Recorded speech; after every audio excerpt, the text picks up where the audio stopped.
There is a Buddhist monk and his discipline used to live in a hut in a forest.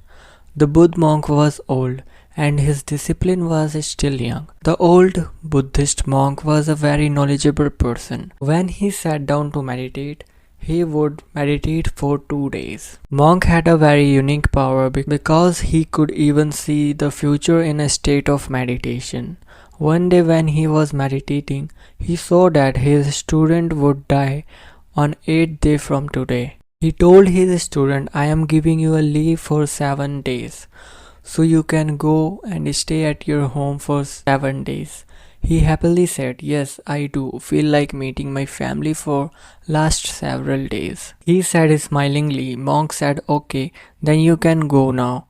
But remember that you have to reach back here by the evening of a 8th day. Then he nodded in yes and said, okay Guru, I will reach, but you should take yourself. You have become old, so leave any work of the ashram for me. I will do it when I will be back. After this, taking Guru blessing, student went down the hills without noticing that the pain of losing of my student was there in monk eyes. There used to be a river on the way of the village. On the bank of the river there was a colony of ants, where there were lack of ants. Some of them were continuously going in and some were coming out of which some of ants will collide with each other, and then seeing them changing their path, he was feeling very happy. He stood there for some time looking at those ants, and then suddenly his attention went toward the river. He saw that the water in the river was slowly rising, due to which, thinking that the rising wave can reach near the ant colony, due to which millions of ants will become die, he immediately took off his upper clothes and filled it with soil and made a single path around the colony of ants.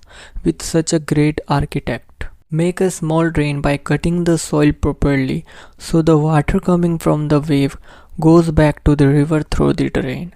After this he crossed the river and went to his home. After reaching home, he did not know when the 8th day had passed. On the 8th day, he remembered that the Guru had ordered him to return to the ashram by this evening. He had made all the preparation that very night to the leave for the ashram for next day. He left for the ashram from home in the morning. He had hoped that he would reach back to the ashram before evening. It was already evening yesterday.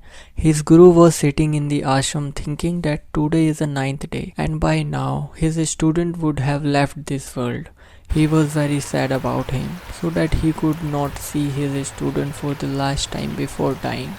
Monk was thinking all this when he saw a person coming from a distance. When he looked carefully, he was shocked. Hey, this is my student. Monk ran and hugged his student. Look at him, and he got surprised by this. Even after 8th day, how he is still alive. The monk asked to his student, tell me whatever you have done since living here. Tell the story of the ant to the monk. After listening to the story, it did not took long for a monk to understand that the one who had saved the life of lakhs of ants, and the result of his action was that only one got a long and a happy life. After listening to this story, the Guru accidentally said, karma definitely comes back. The student did not understand the meaning of this statement by the Guru, but did not even ask and silently got busy in a work of his ashram. If we look at it in our life, then the easiest way to live happily is that let us keep doing good deeds like this story. It is not necessary that good house will prolong our life. Definitely reduce the sorrow and the trouble in our life. A very simple act of our deeds. The theory was that whatever we do, it's come back to us many times over.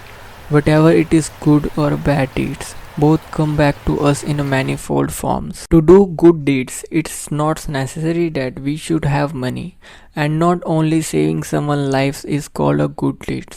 Giving a little help to someone is also a good deed. Motivating a demotivated person is also a good deed.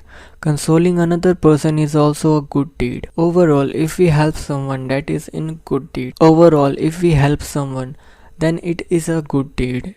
If we can reduce someone's suffering in any way, then it is a good deed.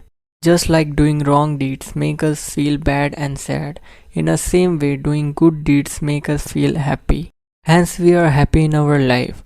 If we want to live happily, then we should start trying to reduce the pain and suffering of others from today itself, and we will see that our life will automatically be filled with happiness.